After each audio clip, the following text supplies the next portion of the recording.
ये कहानी एक ब्लाइंड लड़की की है जिसका किसी ने रेप किया है, लेकिन उसका कोई आई विटनेस नहीं होने की वजह से उस आरोपी को बेल मिल जाता है। क्या वो लड़की उस आरोपी को सजा दिलवा पाएगी, इस कहानी में जानेंगे। मूवी की शुरुआत में इंस्पेक्टर पॉल को देखते हैं जो एक लड़की का स्टेटमेंट लेने उसके घर आया था। सारा एक अंधी लड़की है जिसका किसी ने रेप किया था। इंस्पेक्टर पॉल के पूछताछ करने पर सारा के पिता मोहम्मद कहता है, मैं और मेरी बीवी शादी में गए थे। वहीं उसकी मैट कहती है, साहब और मैडम के जाने के बाद मैं बैंक गई थी। सारा को मेडिकल चेकअप के लिए ले जाया जाता है, जहां डॉक्टर इंस्पेक्टर पॉल को बताती है रेप तो हुआ है, ये कंफर्म है, पर बॉडी में सीमन नहीं मिलने के कारण ये काम किसने किया है ये पता लगाना मुश्किल है। अब इस बात से सारा और उसके माता पिता उदास हो जाते हैं। सभी को ये लगता है ये केस जल्दी क्लोज हो जाएगा, क्योंकि सारा ने अपने साथ गंदा काम करने वाले को कैसे पहचान पाएगी। लेकिन ये क्या, सारा ने रात भर में एक व्यक्ति का मॉडल बनाती है और क्लेम करती है इसी ने उसके साथ गंदा काम किया है। इंस्पेक्टर पॉल मोहम्मद से पूछता है कि सच में मॉडल सारा ने बनाई है। मोहम्मद बताता है सारा ने मॉडल बनाना बचपन में ही सीख लिया था जब उसकी आंखें थी। तब इंस्पेक्टर पॉल सारा से पूछता है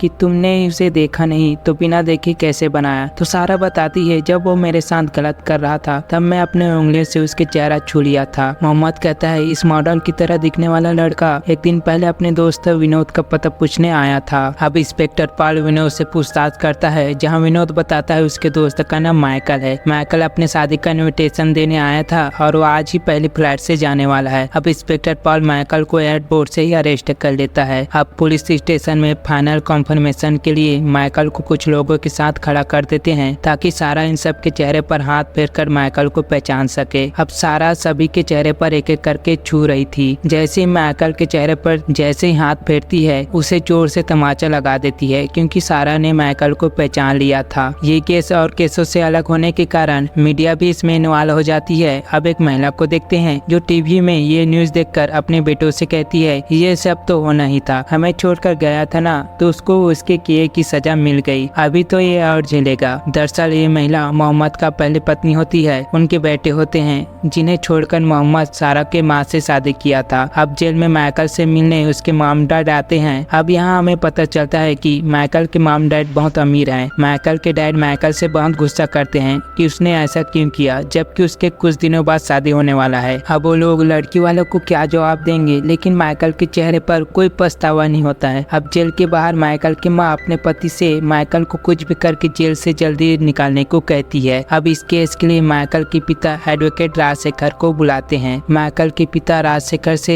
माइकल को जेल से जल्दी निकालने को कहता है, क्योंकि कुछ दिन बाद माइकल की शादी होने वाला है। जिस पर राजशेखर कहता है इस केस में जल्दी बेल मिलना मुश्किल है, लेकिन हमें पहले सेटलमेंट करने की कोशिश करते हैं। इस लड़की के पिता को उसके पहले बीवी से 2 लड़के हैं, हम उसके जरिए सेटलमेंट करेंगे। अब मोहम्मद के दोनों बेटे को देखते हैं जिन्हें राजशेखर सेटलमेंट के लिए बुलाया था। कुछ पैसे के लिए मोहम्मद के दोनों बेटे अपने पिता से इस बारे में बात करने के लिए मान जाते हैं। अब रात को मोहम्मद के बेटे मोहम्मद के पास आते हैं और मोहम्मद से कहते हैं ये केस करने का कोई फायदा नहीं है, इससे हमारा नाम ही खराब होगा। वो लोग बहुत अमीर हैं, उन्हें कोई फर्क नहीं पड़ेगा, इसलिए उनसे जितना पैसा मिलता है उतना लेकर सेटलमेंट कर लेते हैं। अपने दोनों बेटे की बात सुनकर मोहम्मद उन दोनों को घर से निकाल देते हैं। अब राजशेखर के कहने पर मोहम्मद के बेटे मीडिया वालों को बुलाकर हंगामा करने लगते हैं। अगला सीन में कोर्ट का सीन देखते हैं, जहाँ राजशेखर जज से कहता है मेरे क्लाइंट पर झूठा आरोप लगाया गया है, वो भी कसूर है। सुबह सवेरे एक नौजवान लड़का आता है, अंधी लड़की के रेप करता है और हवा की तरह चला जाता है। जो लड़की कुछ देख नहीं पाती है अपनी हाथों से एक स्कल्पचर बनाती है और उसका चेहरा देखकर पुलिस मुजरिम को पकड़ लेती है, जिस पर सारा का वकील कहता है 12 साल तक वो लड़की देख सकती थी। सारा के वकील की बात काटते हुए राजशेखर कहता है अच्छा हुआ वो स्कल्पचर जज साहब की तरह नहीं दिखता। इस बात से सारा का वकील और घबरा जाता है। उसे देखकर ऐसा लगता है कि वो सिर्फ केस लड़ने का नाटक कर रहा है और उसके पास बेल रोकने के लिए पर्याप्त डॉक्यूमेंट नहीं होने की वजह से माइकल को बेल मिल जाता है। इतनी जल्दी बेल मिल जाने के कारण सारा और उसके माता पिता बहुत उदास हो जाते हैं। इधर राजशेखर माइकल से इस काम को कैसे अंजाम दिया सारी सच्चाई बताने को कहता है ताकि वो केस अच्छी तरह से हैंडल कर पाए। माइकल सारी चीजें राजशेखर को एक्सप्लेन करता है। अब राजशेखर ये बात अपनी बेटी पूर्णिमा को बताता है तो पूर्णिमा ये बात सुनकर कहती है ऐसे लोगों को ऑन द स्पॉट मार देना चाहिए। जिस पर राजशेखर कहता है हम वकील हैं, अगर हम ये केस नहीं लड़ेंगे तो कोई और लड़ेगा। अगले दिन इंस्पेक्टर पॉल मोहम्मद को मिलने बुलाता है और मोहम्मद से कहता है मुझे शायद इस केस केस से हटाया जाएगा। कुछ एडजस्टमेंट करने के लिए मुझ पर प्रेशर ज्यादा था, लेकिन मैंने नहीं किया। पब्लिक प्रोसिक्यूटर भरोसे के लायक नहीं है, इसलिए स्पेशल पब्लिक प्रोसिक्यूटर का अर्जी देना होगा। जिस पर मोहम्मद कहता है आप जो कहोगे मैं वैसा ही करूंगा।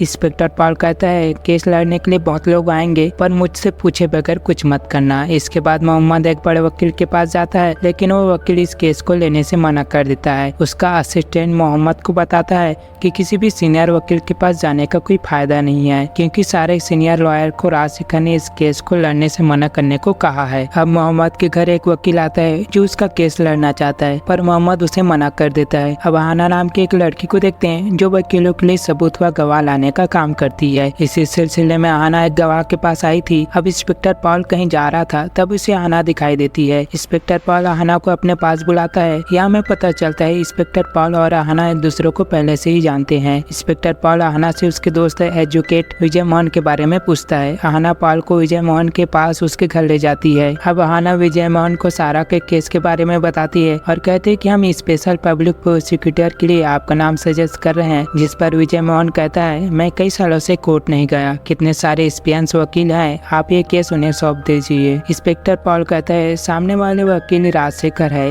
इसलिए कोई ये केस लेने को तैयार नहीं है, और मिल भी जाए तो हमें उस पर भरोसा नहीं है। इसके बाद भी विजय मोहन मना करता है। अब आहाना विजय मोहन को अपने साथ एक जगह चलने को कहती है और उसे सारा के घर ले आती है। विजय मोहन सारा से बात करता है और सारा का कॉन्फिडेंस देखकर ये केस लड़ने को तैयार हो जाता है। अगले दिन मोहम्मद इंस्पेक्टर पॉल से पूछता है क्या यह वकील हमारे लिए सही होगा, जिसके जवाब में पॉल कहता है विजय मोहन को सभी कानून अच्छे से पता है और कई सीनियर लॉयर ऐसे केसों के लिए उनसे एडवाइस भी लेते हैं, वही विजय मोहन के इनकम का जरिया है। मोहम्मद कहता है इतने अच्छे वकील होने के बाद भी उन्होंने ट्रायल करना क्यों छोड़ दिया, जिसके जवाब में आहाना बताती है कि कई सालों से राजशेखर बहुत ही सीनियर क्रिमिनल लॉयर हैं, उनके ऑफिस में विजय मोहन जूनियर थे और बहुत ही जल्दी ट्रायल करने लगे, और उसी वक्त राजशेखर की बेटी पूर्णिमा ऑफिस में जूनियर बनकर आ गई। कुछ समय बाद विजय मोहन और पूर्णिमा को एक दूसरे से प्यार हो गया। राजशेखर को उन दोनों का ये रिश्ता बिल्कुल पसंद नहीं था, और उसी वक्त मुझे कोर्ट में सेशन कलर का काम मिला था। एक केस के लिए विजय मोहन मुझसे डॉक्यूमेंट लिए, डॉक्यूमेंट विजय सर से खो गई, ये बात फैल गई। कोर्ट ने उन्हें 5 सालों के लिए सस्पेंड किया, साथ में मेरा भी काम गया। बाद में पता चला कि इन सब के पीछे राजशेखर का हाथ था। फिर राजशेखर ने बेटी की शादी सुप्रीम कोर्ट के लॉयर से कराई और दिल्ली शिफ्ट हो गए। इसके बाद विजय मोहन को इस केस के लिए छानबीन करते देखते हैं और लोगों से पूछताछ करता है। केस की हियरिंग के एक रात पहले विजय मोहन पॉल से स्कल्पचर के बारे में पूछता है, क्योंकि स्कल्पचर के फोटो न तो मेमोरी कार्ड में था और न ही सीडी में था। इंस्पेक्टर पॉल कहता है कि शायद नए इन्वेस्टिगेशन ऑफिसर ने इसे हटा दिया होगा। अब कोर्ट का सीन देखता है जहां सारा की मैट सीमा को कटघरे में बुलाया जाता है। विजय मोहन सीमा से सवाल पूछता है उस दिन तुम कहाँ गई थी जब ये घटना हुआ था। सीमा बताती है उस दिन साहब और मैडम एक शादी में गए थे और मैं बैंक गई थी। सारा घर में अकेली थी, इसलिए घर बाहर से बंद कर दिया और उसे बताकर गई थी। जब मैं बैंक से वापस आई तो देखा सारा बहुत डरी हुई थी। मैं देखकर समझ गई कि उसके साथ कुछ बुरा हुआ है। पड़ोसियों की मदद से पुलिस को बुलाया, तब तक साहब भी आ गए थे। अब राजशेखर सीमा से सवाल पूछता है तुम बैंक क्यों गई थी। सीमा कहती है मुझे घर बनाने के लिए लोन की जरूरत थी, इसलिए अर्जी देने बैंक गई थी, क्योंकि उस बैंक में साहब के पहचान वाले थे। राजशेखर कहते हैं इसका मतलब तुम उस दिन 10:45 से 12 के बीच घर पर नहीं रहोगी। ये बात मोहम्मद जानता था। सीमा हाँ कहती है। राजशेखर मोहम्मद पर आरोप लगाते हुए कहता है इसका मतलब मोहम्मद सीमा के जाने के बाद अपने पत्नी को शादी में छोड़कर घर वापस आता है और डुप्लीकेट चाबी से घर का ताला खोलता है और सारा के साथ वो गंदा काम करता है, क्योंकि वो सारा का बायोलॉजिकल फादर नहीं है। अब विजय मोहन सारा के माँ को बुलाता है और सारा की माँ से पूछता है कि आपने माइकल को पहले कभी देखा है। सारा की माँ कहती हाँ, इसे मैंने 26 दिसंबर को जब हम घर पर शादी में जाने की बात कर रहे थे तभी ये अपने दोस्त विनोद का एड्रेस पूछने आया था और हमारी बातें सुन लेता है। अब राजशेखर सारा के माँ से उसके पहले पति के बारे में पूछता है कि उसने आत्महत्या क्यों की,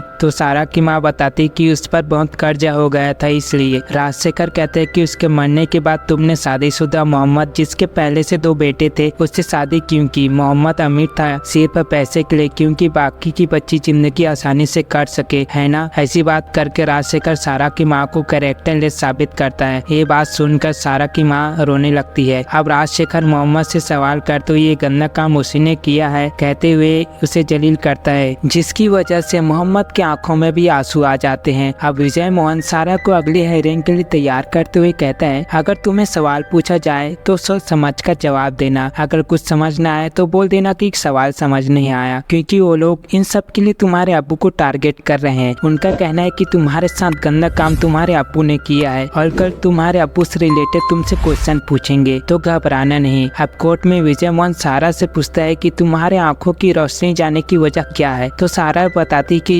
जेंसल अर्थराइटिस, जिसमें आंखों तक पर्याप्त ब्लड नहीं पहुंचने पर आंखों की रोशनी चली जाती है। इसके बाद विजय मोहन सारा को उस दिन क्या हुआ पूछता है, तो सारा बताती कि उस दिन मैं घर में अकेली थी, अब्बू अम्मी शादी में गए थे और सीमा दीदी बहन गई थी, तब मैं नहाने चली गई। नहा कर आने के बाद कमरे में कोई है ऐसा लगा, उसने मेरे टॉवल खींचा और मेरे साथ गंदा काम किया। अब राजशेखर सारा से पूछता है, तुम चीजों को कैसे पहचानती हो, तो सारा कहती है उन्हें छूकर। अब राजशेखर पूछता है कि तुम आरोपी का स्कल्पचर कैसे बनाए, जबकि रेप जैसे केसों में रेप करने वाला का विरोध करना होता है, उसका चेहरा सलाना नहीं होता है। सारा कहती है डर के मारे अजीब सी हालत में थी, मैं मुजरिम का पता लगाने के लिए मुझे सिर्फ यही रास्ता समझ आया, इसलिए उसका चेहरा छुआ। इसके बाद राजशेखर सारा से उसके अब्बू के रिश्ते पर सवाल करता है और मोहम्मद पर इल्जाम लगाने की कोशिश करता है कि उसके साथ गंदा काम उसके अब्बू ने किया है। अब कार में आहाना और विजय मोहन घर जा रहे थे, तभी आहाना विजय मोहन से सारा के सपोर्ट के लिए सोशल मीडिया पर कैंपेन चलाने की बात करती है ताकि इस केस पर कुछ प्रभाव पड़े। अब अगले तारीख को कोर्ट में विजय मोहन माइकल के दोस्त विनोद को अपने पक्ष में गवाही देने के लिए बुलाता है, पर विनोद बड़ी ही चालाकी से माइकल के इनविटेशन देने आने वाले और जाने वाले डेट को चेंज करके बता देता है, जिससे विजय मोहन को ये केस जीतने पर और मुश्किल हो जाती है। इधर सोशल मीडिया कैंपेन अपना असर दिखाना चालू कर देता है, सब सारा को सपोर्ट कर रहे थे और माइकल को गाली दे रहे थे। ये न्यूज देखकर माइकल के मंगेतर माइकल को कॉल करती है और माइकल से अपना रिश्ता तोड़ देती है। अब रात में सारा और उसके माता पिता डिनर कर रहे होते हैं, तभी डोरबेल बजता है। मोहम्मद जैसी डोर ओपन करता है, माइकल कुछ गुंडों के साथ घर में घुस जाता है और उन्हें ये केस वापस लेने को कहता है। अगर वो केस वापस नहीं लेते तो सारा के साथ वो गंदा काम दोबारा करेगा और तीनों को जलाकर मारने की धमकी देकर वहाँ से चला जाता है। माइकल के ऐसे करने से माइकल के पिता और राजशेखर माइकल पर गुस्सा करते हैं कि तुमने ऐसा क्यों किया। माइकल कहते हैं मुझे लगा कि मेरे ऐसे करने से वो लोग केस वापस ले लेंगे, लेकिन चिंता करने की कोई बात नहीं, मैंने कोई प्रूफ नहीं छोड़ा है और किसी ने मुझे वहाँ जाते हुए नहीं देखा है। राजशेखर जून 5 को अपने किसी क्लाइंट अरुण मल्होत्रा की केस के सिलसिले में सुप्रीम कोर्ट जाना था, तो ये केस अपने बेटी पूर्णिमा को कंटिन्यू करने को कहता है। अब जून 5 को विजय मोहन कोर्ट में जज के सामने माइकल द्वारा सारा के परिवार को दिए धमकी की बात को रखते हुए कहता है कि आरोपी को ऐसे बेल पर बाहर रखना सारा के परिवार के लिए ठीक नहीं है, इसलिए उसकी बेल रद्द करने की अपील करता है, पर कोर्ट इस अपील को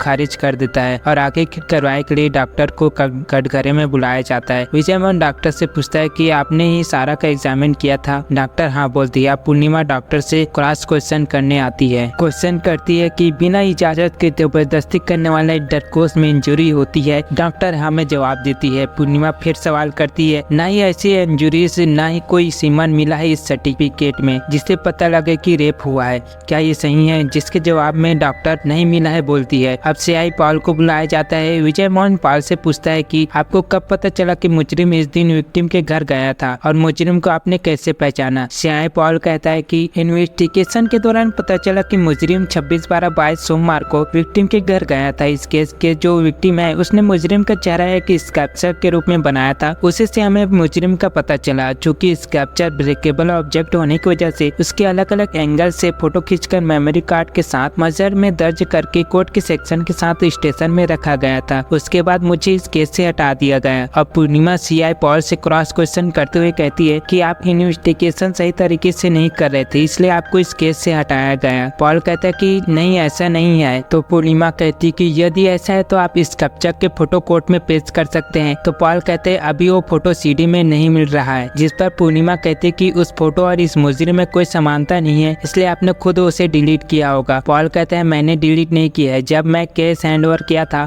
तब सीडी मेमोरी कार्ड स्टेशन में ही था, उसके बाद कहाँ गया मुझे पता नहीं। अब पूर्णिमा पॉल से पूछते है कि सबसे पहले इस कैप्चर की जानकारी आपको किसने दी? पॉल बताता है मोहम्मद ने दी थी। फिर पूर्णिमा कहती है मोहम्मद एक अच्छे स्कल्पचर आर्टिस्ट है, ये आपको पहले से पता था? पॉल पता था बोलता है। इसके बाद पूर्णिमा कहती है कि स्कल्पचर आपके सामने नहीं बनाया गया था, तो मोहम्मद ने स्कल्पचर नहीं बनाया होगा, आप यकीन से नहीं कह सकते हो। तो पॉल मोहम्मद ने नहीं बनाया होगा बोलता है। अभी केस की सुनवाई 23/6/23 को पोस्ट कर दिया जाता है। 23/6/23 को जज माइकल से पूछता है, विक्टिम सारा ने जो तुम पर सेक्सुअल अब्यूसमेंट का आरोप लगाया है क्या यह सही है? तो माइकल अपने सफाई में कहता है कि मैं इस केस में निर्दोष हूँ। घटना वाले दिन मैं विनोद के घर से निकलकर काथिलेन रिजॉर्ट में गया था, जहाँ मेरे फ्रेंड ने पार्टी अरेंज की थी। उसके बाद मैं एम्स्टर्डम जाने के लिए एयरपोर्ट गया, वहीं से मुझे अरेस्ट कर लिया गया। अब विजय मोहन आहना से माइकल के बताए लोकेशन के मोबाइल टावर पर माइकल के सभी मोबाइल नंबर का वेरिफिकेशन करने को कहता है और माइकल जिस होटल में गया था वहाँ की सीसीटीवी फुटेज चेक करने को कहता है। अब आहना एम्पायर होटल जाती है, वहाँ की सिक्योरिटी हेड बताता है कि हार्ड डिस्क करप्ट हो गया है। आहना हार्ड डिस्क को कलेक्ट कर लेती है। अब कोर्ट में माइकल के दोस्त नवीन को बुलाया जाता है। नवीन अपने बयान में बताता है कि माइकल और मैं उस दिन साथ में खाना खाया और माइकल अपने दोस्त की गेट टुगेदर में चला गया। अब होटल की सिक्योरिटी हेड को कटघरे में बुलाया जाता है, उसे होटल का विजुअल दिखाने को कहता है। लेकिन ये क्या, माइकल और उसके दोस्त सच में होटल में खाना खाते दिखते हैं, जिससे नवीन का बयान सही साबित हो जाता है। अब विजय मोहन सीसीटीवी फुटेज दोबारा देखता है तो उसे समझ आ जाता है कि इस फुटेज में कुछ छेड़छाड़ किया गया है। विजय मोहन पुलिस के साथ सिक्योरिटी हेड के पास जाता है। पुलिस के डर से सिक्योरिटी हेड सारी सच्चाई विजय मोहन को बता देता है। अब विजय मोहन जज के सामने वही विजुअल दोबारा दिखाता है और बताता है कि इस सीसीटीवी फुटेज में एडिटिंग करके माइकल को होटल में दिखाया गया है, लेकिन एडिटिंग में किचन में रखे बर्तन का रिफ्लेक्शन नहीं हटा पाए। सिक्योरिटी हेड अपने बचाव में कहता है, ये काम राजशेखर उससे जबरदस्ती करवाया था, इसलिए मैंने उसका वीडियो बनाया और वीडियो दिखाता है जिसमें राजशेखर उससे वीडियो एडिटिंग करवा रहा था, इसलिए इस केस से राजशेखर को हटा दिया जाता है। लेकिन ये क्या, पूर्णिमा